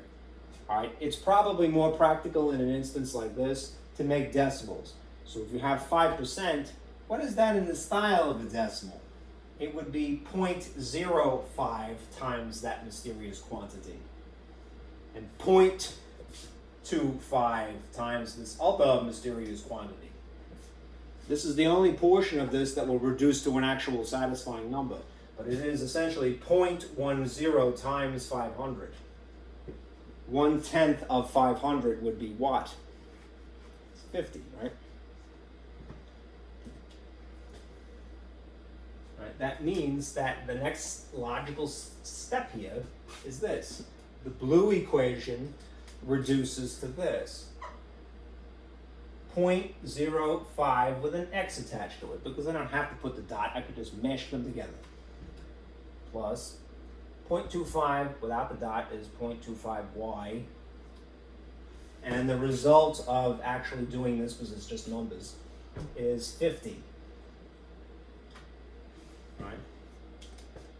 And then equation red here, which I wrote in black, like a ding dong, is still x plus y is equal to the total, which is 500. That's as leaned out as it can possibly get. It's perfect, all right, at this point. Chef's kiss, right? And it's a system. So that means, although I need the space to do it, I can finally employ one of the techniques of my choice. I could, since they're x's and y's, easily graph them if I wanted to. I could just move the x over there and graph y equals. If you had a graphing calculator, you might do that. I think probably substitution is the easiest thing in this situation. So what I'm going to do is, I'm going to solve for x. And then what do you get? You drag y over equals, and you get this equation manipulated in red. X is going to be 500 minus y. Okay. Having done that, I can take the blue equation, 0.05, where there is an x,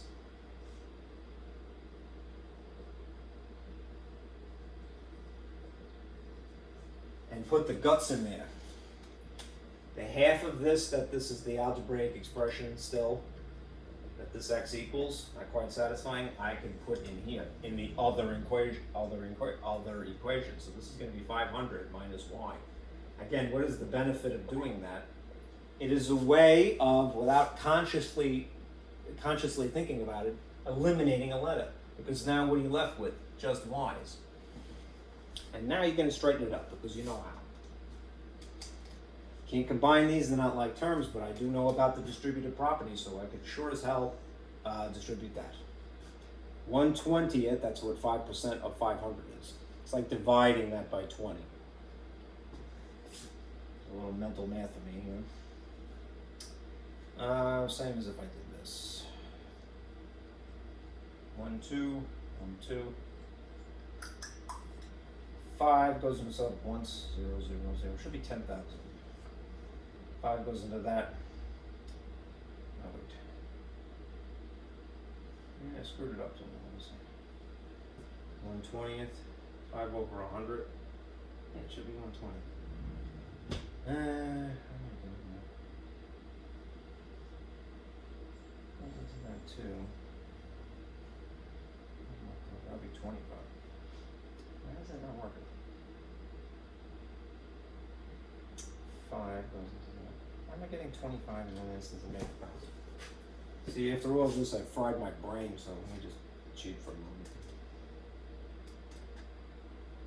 25 is correct here. Is 0.05 not really 1/20th?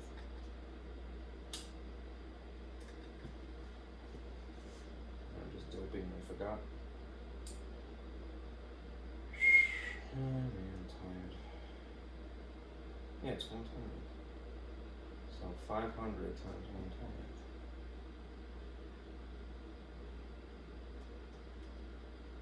Okay. What's 500 divided by 0.05? 10,000. What the hell am I doing wrong? Both of these are correct, but for whatever reason I'm stupid right now and I can't see why I'm getting two different answers for the same thing. Anyhow, I'm going to fall back on the decimal. Alright? Oh, because I'm dividing. That's the problem. Why did I divide here? I'm supposed to be multiplying. Alright? 0.05 times 500.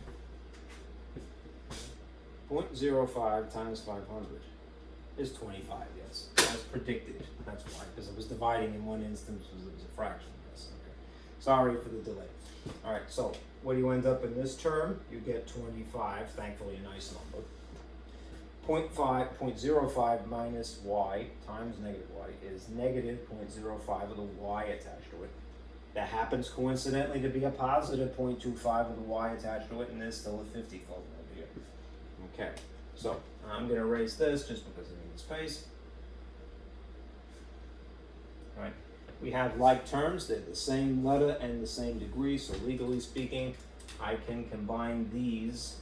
One of each dictates that I subtract. 25 essentially, same relationship. Minus 5 would be 20. So this would be 0.20 with a y attached to it, and it would take the sign of the larger one, so it's all positive. Meanwhile, there's a 25 floating here, and there's a 50 floating over here, and I'm going to make a table to manipulate this further. I'm going to move 25 over equals by subtraction. There's a cancellation effect. 0.20 y is equal to the outcome here, which is just another 25.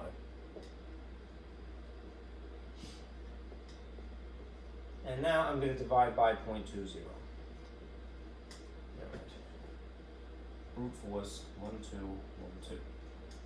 20 goes into 25 one time with 5 left over. 20 goes into 50 twice with 10 left over. 20 goes into that 5 times.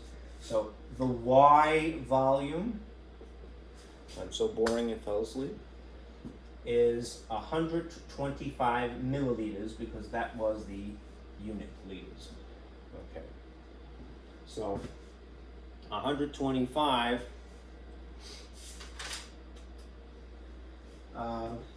y volume represents what? It represents the 25% solution, phenobarbital or whatever it is. All right, so it's 125 milliliters. If you want to get what the X volume is, which is the 5% solution, you're going to subtract from 500. So what is 500 minus 125? All right, that would be 375 milliliters. Okay, sorry for the hiccup there.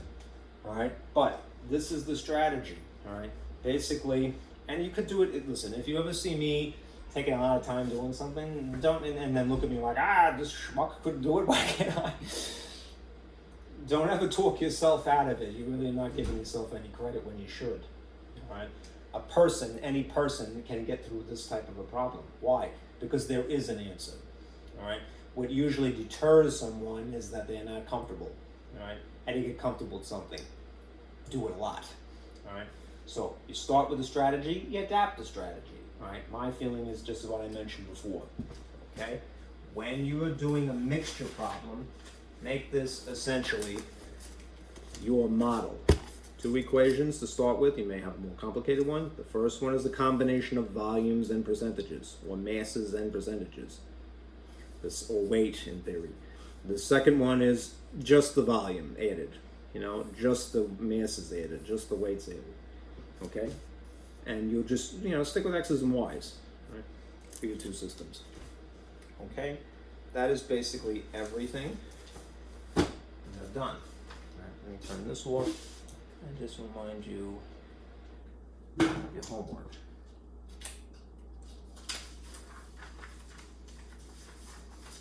Okay. All right. Let there be light. For homework, we just covered section 6, 7. Please do that in my lab and your right-on schedule. Okay, this is starting to wear out too. All right. Thank you, folks, for sticking with me. I'll see you again tomorrow. Be careful out there.